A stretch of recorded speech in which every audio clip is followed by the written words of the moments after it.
Hello everyone, welcome to virtual academy. आज हम लोग बात करने वाले हैं basically arterial supply of skull. तो स्कल के आर्टेरियल सप्लाई की बात जब हम लोग करेंगे, मैं यहाँ मेंशन कर देता हूँ स्कल। ठीक है, हम लोग यहाँ पर स्कल की आर्टेरियल सप्लाई के बारे में बात करने वाले हैं।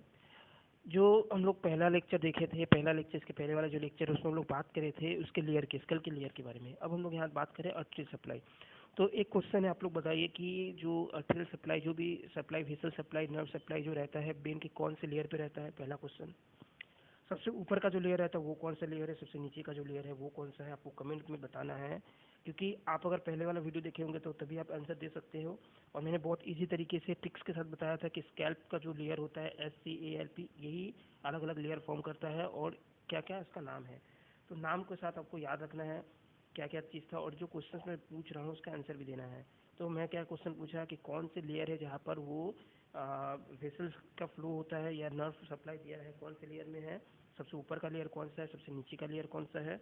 ये 3 क्वेश्चंस जो है आपको कमेंट बॉक्स में आंसर देना है। ठीक है, तो आज हम लोग को आर्टेरियल सप्लाई के बारे में देखना है। तो आर्टेरियल सप्लाई जो स्कल्स का होता है, टोटल 5 आर्टेरियल सप्लाई होता है। ठीक है, तो 5 सेट्स ऑफ आर्टेरियल सप्लाई हम लोग देख रहे हैं। इसमें से स्कैल्प के दोनों साइड में रहता है, मतलब हम लोग देखें तो हम लोग का लेफ्ट साइड में, राइट साइड में और लेफ्ट साइड में दोनों में ही 5-5 होता है। तो हम लोग सिर्फ 5 का पढ़ेंगे एक साइड का, तो दोनों कवर हो जाएगा। ठीक है, इक्वल होता है। तो देखो, 5 सेट्स ऑफ आर्टरीज जो होती है, इसमें जो स्कैल्प का वो 3 जो होता है वो फ्रंट ऑफ ऑरिकल होता है। ऑरिकल जो है, ऑरिकल एक होता है, मैं दिखाऊंगा पीछे डायग्राम में। तो ऑरिकल के पहले 3 होता है, मतलब फ्रंट साइड में होता है, और 2 उसके पीछे होता है। ठीक है, तो 3 फ्रंट में होता है और 2 क्या होता है, पीछे में होता है। तो जो 2 उस फ्रंट वाले में जो 2 रहते हैं पहले का, दोनों को हम लोग इनडायरेक्ट ब्रांच बोलते हैं। मतलब उनका सप्लाई कहाँ से आता है? तो उनका सप्लाई आता है ICA से, मतलब इंटरनल कैरोटिड आर्टरी। तो समझ में आया कि टोटल 5 होता है, इधर भी 5 होता है, इधर भी 5 होता है, राइट और लेफ्ट दोनों साइड 5 होता है। उसका बीच में एक ऑरिकल आता है। ऑरिकल के पहले 3 ठो, मतलब 3 हम लोग देख पाते हैं होते हैं आर्टरी, और ठीक उसके पीछे 2 होते हैं। तो सामने वाले जो 3 है उसमें से पहला जो 2 है उनका सप्लाई कहाँ से आता है? उनका सप्लाई आता है direct branches of external, sorry, direct indirect branches of internal carotid artery, मतलब ICA के 2 इनडायरेक्ट ब्रांचेस से आता है। ठीक, उसका जो ऑरिकल के बाद एक बचा है, और नाम हम लोग देखेंगे, ऑरिकल के बाद एक बचा हुआ है, और जो 2 बचा हुआ, ये दोनों तीनों का जो होता है वो direct branch of external carotid artery, मतलब इसी के डायरेक्ट ब्रांच से आता है। तो यहाँ पर मैं छोटा सा एक मार्किंग कर दे रहा हूँ, बस इसको याद रखना है।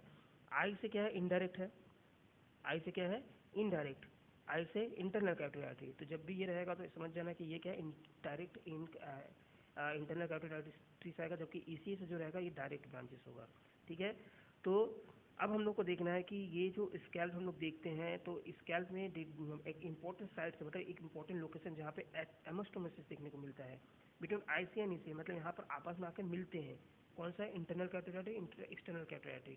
मतलब हम लोग जानते हैं कि कॉमन कैरोटिड आर्टरी जो होता है 2 पार्ट में डिवाइड हो जाता है। अब दोनों जो है आपस में कहाँ पर एनामोस्टोसिस करते हैं? यहाँ के स्कल्प में करते हैं। तो ये इंपॉर्टेंट साइट्स हो गया उन लोग के एनामोस्टोसिस के लिए। ठीक है, अब हम लोग बात करते हैं कि क्या क्या वो लेयर है।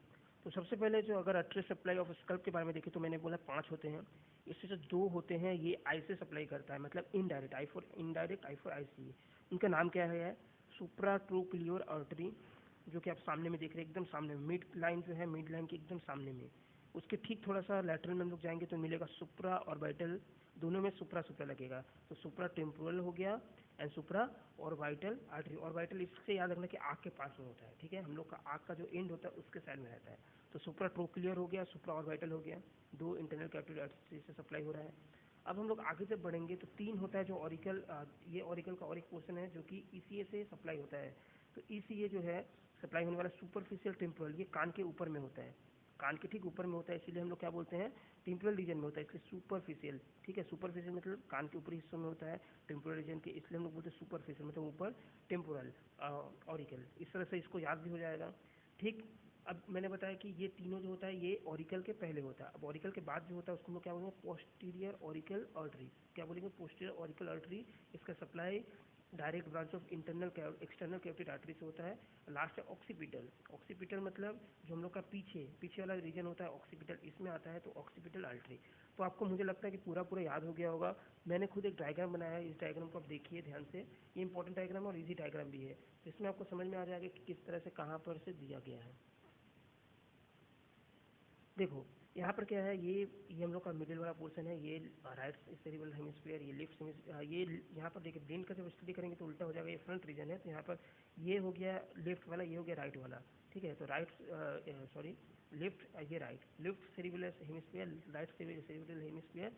यहाँ पर ये सुप्रा ट्रोक्लियर हो गया, जो कि सुप्रा ट्रोक्लियर ब्रांच मतलब कि क्रैनियल नर्व से आ रहा है। ठीक उसके बाद क्या होता है, सुप्रा ऑर्बिटल हो गया, जो कि हम लोग आँख के पास से बोलेंगे।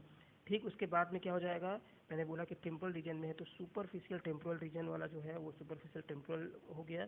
ठीक ऑरिकल के बाद है, ऑरिकल यहाँ पर होता है, ऑरिकल के बाद है तो इसको क्या बोलेंगे, ये ऑरिकल वाला रीजन था, ठीक है। ऑरिकल के बाद में है तो क्या बोलेंगे, पोस्ट ऑरिकुलर आर्टरी, और ठीक पीछे में रहेगा ऑक्सीपिटल आर्टरी। तो ये हो गया, 3 होता है इन फ्रंट ऑफ ऑरिकल, 2 होता है इन बिहाइंड ऑरिकल, ठीक है। तो मैंने यही चीज़ बताने की कोशिश की है। Thank you for watching this video, जहाँ पर हम लोग ने कवर किया कि आर्टरी सप्लाई ऑफ जो स्कैल्प है वो किस तरह से है।